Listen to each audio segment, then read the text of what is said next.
Initin ng mantika.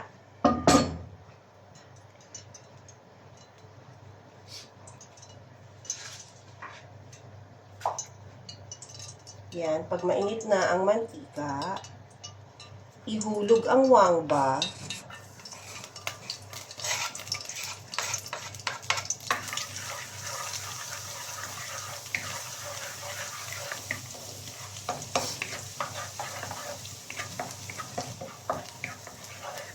Gawa tayo ng fried rice ala tira.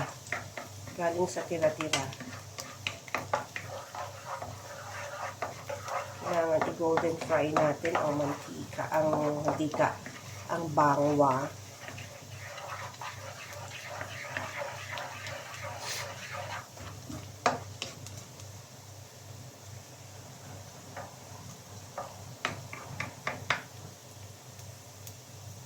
Okay.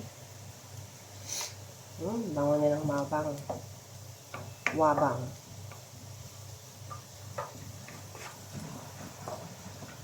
Yan, after maging golden brown ng ating wangba, ilagay na natin ang bacon na tinagtad.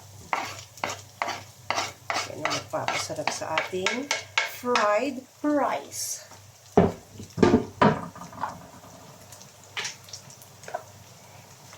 Oh my gosh. Meron pa palang naiwang bacon pero okay lang. Haluin. Baka masunog.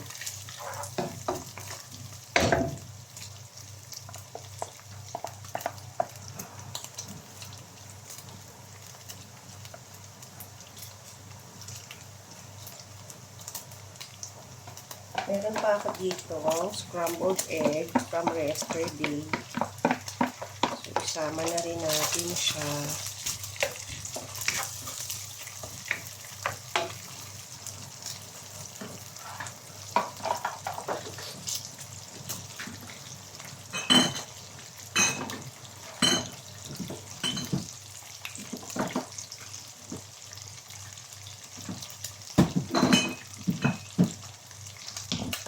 Usually ako, nilalagay ko muna ang mga paminta sa mga ginigisa. Inuuna ko ang paminta, asin, yan.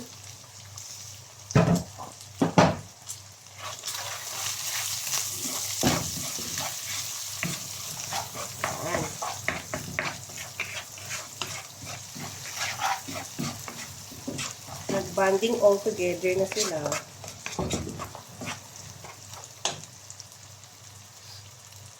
Then, after that,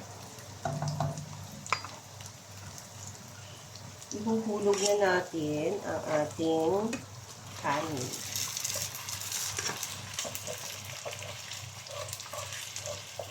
Saidin natin, maraming nagugutom.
Excuse po.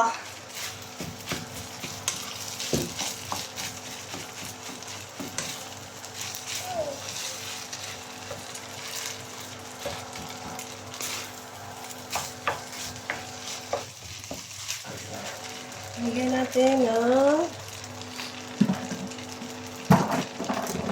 konting oyster sauce. Konti lang.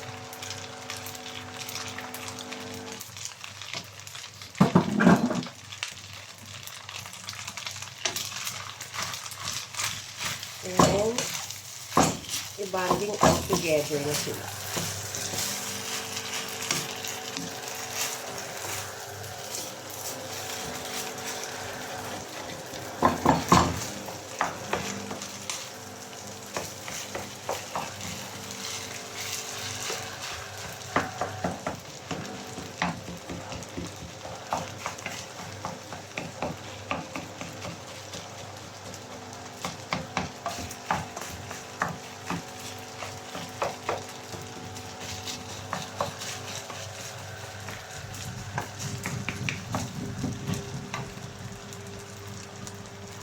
Luto!